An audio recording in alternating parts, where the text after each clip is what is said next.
లలితా మాతా శంభుప్రియా జగతికి మూలం నీవమ్మా శ్రీభువనేశ్వరి అవతారం జగమంతటికి ఆధారం హేరంబునికి మాతవుగా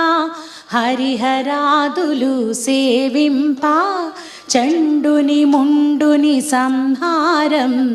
చాముండేశ్వరి అవతారం పద్మరేకుల కాంతులతో బాలా త్రిపుర సుందరిగా హంసవాహనారూఢిణిగా వేదమాతవై వచ్చితివి శ్వేతవస్త్రము ధరించి అక్షరమాలను పట్టుకొని భక్తి మార్గము చూపితివి జ్ఞాన